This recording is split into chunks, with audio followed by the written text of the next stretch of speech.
بعد میں اپنے محبوب کی نبوت کا اعلان کروں تو لوگوں تم میرے محبوب سے دشمنی تو کر سکتے ہو مگر جھوٹا نہیں کہہ سکتے. تم میرے محبوب سے اختلاف تو کر سکتے ہو مگر بے ایمان نہیں کہہ سکتے. 40 سالوں تک نبی کریم صلی اللہ علیہ وسلم نے اس امت کو سچ بولنے کی تعلیم دی. کیا بولنے کی تعلیم دی بھائی؟ سچ بولنا. اسلام میں جھوٹ بولنا حرام ہے. پوری انسانیت میں جھوٹ بولنا حرام ہے. مسلمانوں کا جو سب سے بڑا وصف و کمال ہے وہ سچ بولنا. سچ بولنا آسان کام نہیں ہے. سچ بولنا آسان کام تو نہیں ہے مگر یہ مسلمان کی صفت ہے کہ وہ سچ بولے. کیسے بولے؟ کس طرح بولے؟ اس امت کو اتنے سالوں میں ہم نے سچ بولنے کی تربیت میں آج سچ بولنا ایک محال بن گیا. وہ ممالک جو یورپ کے ممالک ہیں وہ جاپان جہاں اسلام نہیں ہے وہاں لوگ معاف کیجیے گا گناہ والی زندگی میں بھی سچ بولتے ہیں. آپ تو اچھے لوگ ہیں. میں نے تو وہ بھی دیکھا ہے کہ جب نیکیوں والی زندگی میں بھی مسلمان جھوٹ بولتا رہتا ہے. ایک مسلمان کی زندگی میں جھوٹ داخل ہو جائے. پہلے اتنا کیجیے مسلمانوں آپ ایک سچی امت ہے اور سچی قوم ہے. یہ دنیا آپ کو امام بنانے کو برقرار ہے مگر آپ سچ بولنا تو شروع کریں. جو مسلمان 1 میٹر کپڑا ایمانداری سے بیچ نہیں سکتا, جو مسلمان 1 کلو سبزی ایمانداری سے بیچ نہیں سکتا, آپ مجھے بتائیے اس کے ہاتھوں میں ذمہ داریاں بڑی کیسے دی جا سکتی ہیں, کس طرح پیش کی جا سکتی ہے. آج دنیا میں مسلمانوں کی کمی نہیں. الحمدللہ لگ بھگ 150 کروڑ مسلمان ہیں اس وقت دنیا میں. 7 ارب کی آبادی ہے. لوگ کہتے ہیں اس میں تقریباً 155 کروڑ مسلمانوں کی آبادی ہے کہ یہ الحمدللہ. ظاہر ہے جب ہم کوئی فگر بیان کرتے ہیں تو وہ اوپر نیچے بھی ہوتے ہیں. میں کوئی گن کر تو آیا نہیں ہوں. جو رپورٹیں آتی ہے اسی کو فگر مانتے. 7 ارب لوگ ہیں. یہ بھی کس نے گنا ہے؟ ایک اندازہ ہے. سینسیکس کی بنیاد پر لوگ کہتے ہیں اس میں کمی بیشی بھی ہوا کرتی ہے. یہ احتیاط کو ملوز خاطر رکھنا چاہیے. 150 کروڑ دنیا میں مسلمان ہیں تو اللہ تعالیٰ نے آبادی کے لحاظ سے آپ کو جمبو جیٹ جہاز بنا کر رکھا ہے. آپ کوئی کمزور نہیں آبادی کے لحاظ سے الحمدللہ. بلکہ دنیا کی تو وہ رپورٹ سے لندن کے بارے میں اور جرمنی کے اخبارات اور جرمنی کے جو تحقیقاتی ٹیم نے جو رپورٹ پیش کی ہے میں اس پر جانا نہیں چاہتا. میں آپ کو ایک پیغام دینا چاہتا ہوں کہ آپ دنیا کی ایک بہت بڑی آبادی ہے الحمدللہ. الحمدللہ تو آبادی کے لحاظ سے اللہ نے آپ کو کمزور نہیں بنایا. ممالک اور حکومت کے اعتبار سے, اختیارات کے اعتبار سے بھی آپ 55 سے لے کر 57 ملکوں کے مالک ہیں ماشاءاللہ. تو اللہ نے حکومتیں بھی آپ کو دی, اختیارات بھی دی. دولت کے لحاظ سے تو عالم یہ ہے کہ آپ کے بعض لوگ ماشاءاللہ استنجا بھی فرماتے ہیں تو سونے کے بیت الخلا میں جاتے ہیں. دولت کے عالم ہے. جہاز اور سونے کی بنی ہوئی ہے, بیت الخلا سونے کا ہے. نہ جانیے سونے تیل اور دولت کے تو انبار لگے ہوئے. تو اللہ نے آبادی بھی دی, اللہ نے اختیارات ملک بھی دیے, اللہ نے مال و دولت بھی دیے. سب کچھ دینے کے باوجود آج یہ قوم باعزت ہے یا پریشان ہے؟ باغاز بلند بتائیے, باعزت ہے یا پریشان ہے؟ پریشان ہے. کیوں جانتے ہیں کیوں؟ اس لیے کہ اس 150 کروڑ مسلمانوں میں ایک بات کی مسنگ ہے اور وہ مسنگ یہ ہے کہ 313 مسلمان تیار نہیں ہو پائے. بس وہ 313 مسلمان. میری مراد فگر نہیں ہے, میری مراد یہ ہے کہ وہ 313 مسلمان جو نبی کریم صلی اللہ علیہ وسلم کے شاندار تربیت یافتہ تھے وہ نمونہ ہے قیامت تک کے مسلمانوں کے لیے کہ مسلمانوں تم کبھی جھوٹ نہیں بول سکتے انشاءاللہ. آج کی مجلس میں اس جلسے کی برکت سے کم از کم اتنا ارادہ ہم لوگ کر لیں. آپ تو کر ہی رہے ہیں, دعا کیجئے کہ میرے اندر بھی وہ خوبی پیدا ہو جائے کہ ہم لوگ آج سے پریکٹس کریں گے انشاءاللہ کہ جھوٹ نہیں بولیں گے. کہیں گے انشاءاللہ. اب جھوٹ کو روکنے کی شروعات کہاں سے ہوگی؟ روکنے کی شروعات یہ ہوگی کہ آپ کو فون آیا، بھائی فضل صاحب آپ کہاں ہیں؟ کب بس پہنچ رہے ہیں، حالانکہ گھر سے نکلے بھی نہیں، حالانکہ گھر سے نکلے بھی نہیں. اچھا کتنی دیر میں آ رہے؟ بس 2 سے 3 منٹ، حالانکہ 1.5 گھنٹے لگنے والے. اب آپ بتاؤ کہ اس جھوٹ میں آپ کو کچھ ملا سوائے گناہ کے؟ سوائے گناہ کے کچھ ملا؟ آپ اگر بتا دیں گے کہ میں گھر سے نکلا نہیں ہوں تو کیا بگاڑ لیں گے ہمارا؟ اور 2 منٹ کے بجائے ہم کہتے ہیں کہ میں راستے کی مسافت ہے 1.5 گھنٹے بھی لگ سکتے ہیں. آپ سچ بولنے کی عادت ڈالیں انشاءاللہ، اور سب سے پہلے ٹیلی فون پر سچ بولنا شروع کر دیں. کریں گے انشاءاللہ. آہستہ آہستہ تھوڑے دن جب گزر جائیں گے تو پھر آپ اپنی بیوی سے بھی انشاءاللہ سچ بولنے کی ہمت پیدا کر لیں گے. فوراً تو نہیں ہوگا، یہ میں بھی کہتا ہوں. یہ آپ کا ہی نہیں جنرل پرابلم ہے، جنرل پرابلم ہے. لیکن آپ اس کی ابتدا کریں، اس کا آغاز کریں انشاءاللہ. کاروبار میں صداقت، رفاقت میں صداقت، دوست و احباب کے درمیان صداقت. جب بولیں گے تو سچ بولیں گے اور یہ سوچ کر بولیں گے کہ اللہ اور اس کے رسول کا حکم ہے صلی اللہ علیہ وسلم. یہ امت جب تک اپنے کردار کو اسٹیبلش نہیں کرے گی، آپ تاج و تخت کے مالک تو بن سکتے ہیں، عزت کے مالک نہیں بن سکتے. آپ نے میگنیٹ دیکھا؟ آپ کیا کہتے ہیں اسے؟ میگنیٹک کہتے ہیں. مقناطیس. یہاں کی مقامی زبان میں کیا کہتے ہیں میگنیٹ؟ مقناطیس. چمبک ہے. اچھا یہ اچھا ہے، اردو میں سے چمبک سے بہت کچھ بن جائے گا. یہ جو میگنیٹ ہے نا، اس میگنیٹ کی خوبی یہ ہے کہ یہ لوہے کو اپنی طرف کھینچتا ہے نا. تبھی تو اسے میگنیٹ کہتے ہیں. وہ تو لوہا کہیں گے، سونا کہیں گے، پیتل کہیں گے، چاندی کہیں گے، کچھ اور کہیں گے. میگنیٹ کیوں کہتے ہیں؟ میگنیٹ اس لیے کہتے ہیں کہ اس میں مقناطیسی قوت ہوتی ہے، اس میں قوت کشش ہوتی ہے، اور اس میں اپنے آپ کو لوہے کو کھینچنے کی طاقت ہوتی ہے. میگنیٹ 500 گرام یعنی ½ kg، اور اس کے رینج میں 10-10 گرام کے لوہے رکھ لیجیے تو کیا ہوگا؟ جی بتائیں. ارے بھائی سارے لوہے اٹھ کر میگنیٹ بابا کے پاس آ کر بیٹھ ہو جائیں گے کہ نہیں ہو جائیں گے؟ بتاؤ ہو گئے کہ نہیں ہوں گے؟ بولے کہ میں آ گیا قرآن آپ پر، آپ حکم کیجئے. آپ کیا فرماتے میرے سردار؟ لیکن شرط یہ کہ میگنیٹ باوزن ہو. صرف میگنیٹ کا میگنیٹ ہونا کافی نہیں ہے، میگنیٹ کا بھاری بھرکم ہونا بھی ضروری ہے. تو میگنیٹ اگر باوزن ہے اور لوہا آس پاس ہے تو لوہے اس کے پاس آ جائیں گے. لیکن عزیزان ملت اگر لوہا 500 گرام کا اور میگنیٹ 10 گرام کا ہو تب کیا ہوگا؟ میگنیٹ لوہے کے پاس جائے گا. بتاؤ بھائی کیا ہوگا؟ ارے بھائی سیب زعفران والوں بتاؤ پھر کیا ہوگا؟ پھر میگنیٹ کہے گا کہ حضور آپ تکلیف نہ کریں، میں ہی غلامی اختیار کرنے کے لیے آ رہا ہوں. ہے نا؟ کھینچنے کی قوت لوہے میں تھی یا میگنیٹ میں تھی؟ لیکن قوت ہونے کے باوجود یہ میگنیٹ کمزور ہو گیا اور لوہے کے در پر جا کر سر پر سجود ہو گیا. کیوں؟ اس لیے کہ میگنیٹ جو ہے مگر اس میں قوت باقی نہیں رہی. پوری دنیا کے لیے اللہ نے تمہیں مسلمانوں ایران بنا کر بھیجا ہے. اگر تم سے اخلاق کی قوت نہیں رہے گی تو تم کفر اور شرک سے متاثر ہو جاؤ گے. تمہاری تجارت میں حضور کی سنت نہیں صلی اللہ علیہ وسلم، تو تمہاری تجارت میں پھر غفلتیں آئیں گی. تمہاری تجارت میں پھر دنیا کے بیوپار کرنے والوں کی طریقے آ جائیں گے. پھر تمہاری تجارت میں سود داخل ہو جائے گی. پھر تم بھی تجارت میں جھوٹ بولو گے. تم تو دنیا میں لوگوں کو سچ سکھانے آئے تھے، لیکن سچ سکھانے کی قوت نہ رہی تو دوسروں نے تمہیں جھوٹ سکھا دیا. آپ تو دنیا کی اصلاح کے لیے آئے. تم خیر امت اخرجت للناس کا اعزاز آپ کو دیا گیا. یہ اعزاز آپ کو ملا ہے، یہ تمغہ آپ کو ملا ہے، یہ صفت آپ کی بیان کی گئی ہے.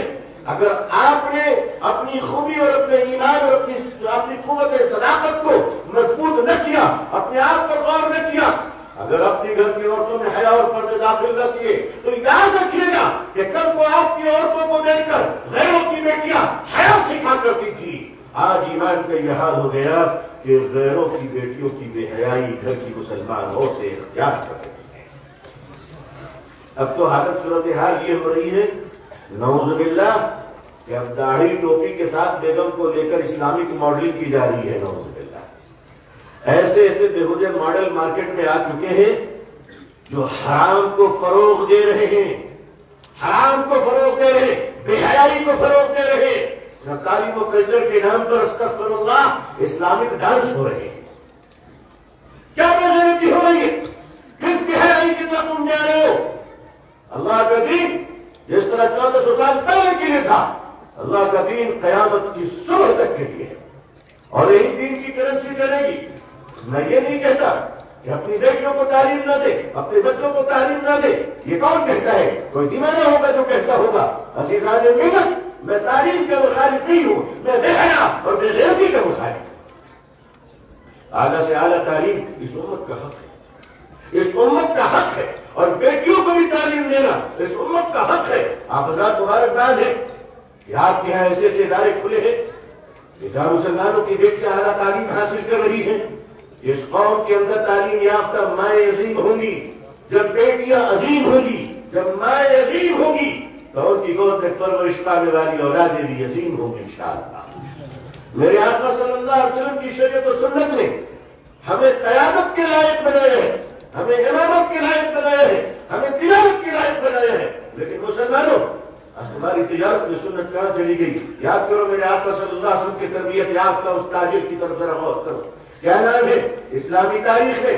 حضرت عبد الرحمن بن عوف رضی اللہ تعالیٰ عنہ, ایک ایسے عظیم الشان تاجر, ایسے عظیم الشان تاجر جن کی تجارت کا کیپٹل اور جن کی اپنی کارپوریٹ کمپنی کی کیپٹل اتنی بڑی تھی, اتنی بڑی تھی کہ آج دنیا کے امیزون اور دنیا کے ایلن مسک اور دنیا کی بڑی بڑی کمپنیوں کو اور بل گیٹس کو اور امبانی اور اڈانی صاحبات کو اگر ان تمام بزرگوں کو جگہ جمع کر دیا جائے اور ان کے تمام مالوں کو جگہ جمع کر دیا جائے, اور یقین مانیے حضرت عبد الرحمن بن عوف رضی اللہ تعالیٰ عنہ کا جو سامان تجارت تھا, آج اگر اس کو آپ کیلکولیشن کرنے چلے تو آپ کو جان کر حیران ہو جائے گی کہ اس صحابی رسول صلی اللہ علیہ وسلم کے مال کے برابر آج دنیا کا کوئی بھی کارپوریٹ انڈسٹری ان کے برابر نہیں ہے. کیونکہ آج تو پبلک شیئر کے پیسے ہیں نا ہمارے پاس. یہ بڑی بڑی انڈسٹری ہے, بڑی بڑی کمپنی, ان کے پاس کون سے پیسے؟ ان کے ابا کے پیسے تو نہیں, کوئی بینکوں کے پیسے, ادھر کے پیسے, ادھر کے پیسے. لیکن حضرت عبد الرحمن بن عوف رضی اللہ تعالیٰ کے پاس جو پیسے تھے وہ ان کے اپنے پرسنل کیپٹل تھا, وہ ان کا اپنا مال تھا, وہ ان کی اپنی دولت تھی. اللہ کے رسول صلی اللہ علیہ وسلم دعا دی, آپ ایک پنیر, تھوڑی سی پنیر اور تھوڑا سا گھی آپ مدینے کے بازار میں لے کر بیٹھے اور تجارت کرنی شروع کی, اور ایسی تجارت کی, ایسی تجارت کی کہ تجارت کا مال سونے اور چاندی کے اینٹوں سے لگا ہوا اونٹوں کا قافلہ جب مدینہ منورہ میں داخل ہوتا ہے تو عائشہ رضی اللہ تعالیٰ عنہ فرماتی ہے, اللہ اللہ یہ کس کا قافلہ یہاں آ گیا؟ تو لوگوں نے کہا اپنی جان میں گھبرا گئے, یہ آپ کے بیٹے عبد الرحمن بن عوف کی تجارت کا قافلہ آیا ہے. کہا فرمایا اچھا, اس کا پہلا اونٹ تو مدینے میں ہے, یہ بتاؤ کہ آخری اونٹ کہاں ہے؟ فرمانے لگے لوگوں نے بتایا ہے کہ اس کا آخری اونٹ مصر کے شہر قاہرہ میں ہے. کیا تجارت نہیں, لیکن وہ صحابی کون ہے؟ وہ عشرہ مبشرہ ہے, یعنی ٹاپ 10 میں, ٹاپ 10. ان کی تجارت میں, ان کے مال میں, ان کی دکان میں, ان کے کاروبار میں ان کے گریڈ کو نیچے نہیں کیا, ان کے ٹاپ 10 سے وہ نیچے نہیں آئے. ان کی تجارت میں, ان کی تجارت میں ان کو تہجد سے روکا نہیں, ان کے مال میں ان کو نمازوں سے روکا نہیں, ان کی دولت میں ان کو تلاوت سے روکا نہیں, ان کی تمام تر خوشحالی دولت تجارت میں حضور صلی اللہ علیہ وسلم کی سنت سے ان کو محروم نہیں رکھا. لوگوں آج تھوڑی سی تجارت کرتے ہیں اور سچ بولنا بھول جاتے ہیں. آج تھوڑے سے معلوم بدک کے آگے کہ ہمارا گھر مسلمان کا وہ مکان جو مسجد ہونی چاہیے, مسلمان کا مکان مسجد ہے, تھیٹر نہیں. لیکن دولت ایسی آئی کہ ہم نے اپنے گھر کو تھیٹر میں تبدیل کر دیا. آج ہم کہتے ہیں مسلمانوں کے گھروں میں برکت کیوں نہیں؟ بھائی, گھروں کی جو موجودہ بے برکتی ہے یہ تعویذ سے دور نہیں ہوگی, یہ بدعمالی کی بے برکتی ہے, نیک اعمالی سے دور ہوگی. دیکھو, کمی جس چیز کی ہو پوری اسی چیز سے کی جاتی ہے نا. چائے میں اگر نمک کی کمی ہو تو کیسے پوری کریں گے؟ شکر ڈال کے, نمک ڈال کے. تو جس چیز کی کمی ہو, کمی اسی چیز سے پوری کی جائے گی, دوسری چیز سے پوری نہیں ہوگی. ہماری زندگیوں میں جو سب سے بڑی کمی ہے وہ معاملات کی درستگی کا مسئلہ ہے. عبادات تو الحمدللہ ٹھیک ٹھاک ہے، خوب اچھے طریقے سے، معاملات میں اچھوں کا گریڈ ایسا نیچے آ گیا ہے کہ پتہ ہی نہیں چلتا ہے کہ جو حضرت بایزید نظر آ رہے تھے اچانک یزید کیسے بن گئے، یہ اچانک یزید کیسے بن گئے، یہ تو بایزید تھے۔ بھائی پینٹنگ کر لینے سے آدمی کبوتر تو بن جاتا ہے، لیکن زبان کھولنے کے بعد پتہ چلتا ہے نسلاً کوا ہے۔ مسلمانوں، آج امت مسلمہ کے جو معاملات کا ہے، میں اس پورے ملک میں دیکھ رہا ہوں کہ ہم معاملات کی تربیت نہ خود لے سکے نہ اپنی قوم کو دے سکے۔ ہمارے اجلاس ہوتے ہیں اور الحمدللہ خوب ہوتے ہیں، اور شاید قیامت تک ہوتے رہیں گے۔ ہم جیسے بہت سارے لوگ آئیں گے اور اللہ کی توفیق سے دین کی باتیں بتا کر جائیں گے، لیکن میں آپ کو ٹاسک دینا چاہتا ہوں، اور وہ ٹاسک یہ ہے کہ اگر آنے والی نسلوں کے ایمان کو بچانا چاہتے ہو انشاءاللہ، تو جلسوں کے علاوہ بھی آپ کو ایک کام کرنا ہوگا، اور وہ کام یہ کہ خود کو آپ کو تیار کرنا ہوگا دیانتداری اور ایمانداری کے لیے۔ اس کے بغیر ممکن نہیں، اس کے بغیر ممکن نہیں۔ اگر یونس علیہ السلام کی قوم پر اللہ کا عذاب آیا، اللہ کے فیصلے ہو گئے، فرشتے آگے رات کو، ساری مشینری بلڈوزر، آج کل بلڈوزر بڑا مشہور ہے نا، جانتے ہیں کیا؟ تو وہ خدائی بلڈوزر آگے۔ میں دیکھو اللہ نے فرعون کو پانی میں ڈبو کر مار دیا، بولو سچ کہہ رہا ہوں۔ اور مچھر کو اللہ نے کس سے تبڑا لگایا بھائی؟ نمرود کو۔ نمرود کا علاج اللہ نے مچھر سے کروا دیا۔ ظالموں، بہت خوش ہونے کی ضرورت نہیں، پتہ نہیں کب کس کا کس طرح علاج ہو جائے۔ اس لیے ظالم مت بنو، اس لیے ظالم مت بنو، اللہ تو ظالم پسند نہیں ہے۔ بچپن سے ہم لوگ سنتے آ رہے ہیں نا، اپنے گھروں میں ہم سنتے ہی آ رہے تھے کہ بھائی تم زمین والوں پر رحم کرو، آسمان والا تم پہ رحم کرے گا، آسمان والا تم پہ رحم کرے گا۔ اور اگر تم نے زمین والوں پر ظلم کیا تو آسمان والا کیا کرے گا؟ نہیں، اللہ ظالم نہیں ہے، اللہ ظلم نہیں کرتا، اللہ ظالم نہیں ہے۔ تم زمین والوں پر رحم کرو، آسمان والا تم پہ رحم کرے گا، اور اگر تم نے زمین والوں پر ظلم کیا تو آسمان والا تمہاری پکڑ کرے گا۔ وہ ظالم نہیں، اللہ پکڑ کرتا ہے۔ لوگوں ظلم مت کرو، ظلم مت کرو، چاہے کسی نے بھی ہو۔ ظلم حرام ہے اسلام کے اندر، ظلم جائز نہیں۔ ایک مسلمان بھوکا رہ سکتا ہے مگر ظلم نہیں کر سکتا۔ ایک مسلمان غریب تو ہو سکتا ہے مگر وہ بے ایمان نہیں ہو سکتا، کہیں انشاءاللہ۔ ایک مسلمان کمزور تو ہو سکتا ہے لیکن وہ ظالم نہیں ہو سکتا۔ اللہ تعالیٰ ظلم کرنے سے اور ظلم کے شکار ہونے سے ہم سب کی حفاظت فرمائے۔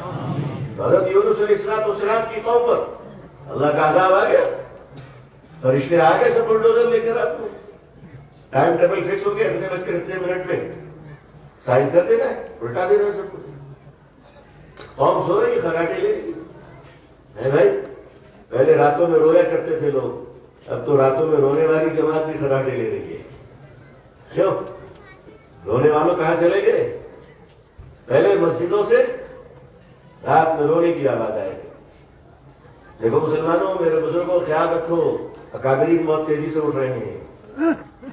راتوں میں رونے والی جماعت تقریباً اٹھتی چلی جا رہی ہے۔ جب ہمارے بڑے، ہمارے بزرگ، ہمارے اسلاف، اولیاء اللہ راتوں میں رویا کرتے تھے تو ہم جیسے گنہگار چین سے سویا کرتے تھے۔ اب وہ رونے کا سلسلہ کم ہو گیا، ختم ہو گیا میں تو نہیں کہوں گا، لیکن کم ہو گیا۔ اب جو راتوں میں رونے والی جماعت تھی وہ بھی خراٹے لے رہی ہے۔ اللہ تعالیٰ ہم کو رونے والی جماعت بنائے۔ آپ کیا سمجھ رہے ہیں؟ آپ سے تدبیریں اختیار کر کر مارکت طے کر لیں گے؟ اس امت میں محنت کے ساتھ، اس امت میں تدبیر کے ساتھ راتوں میں رونے والی جماعت تیار ہونی ضروری ہے۔ جب حضرت یونس علیہ السلام کی قوم میں عذاب آ گیا، اب عذاب نافذ ہونے والا ہے، امپلیمنٹ ہونے والی ہے کہ اچانک ایک چھوٹا بچہ ماں کے پہلو میں رویا، سویا ہوا تھا، اور وہ اچانک رویا، اللہ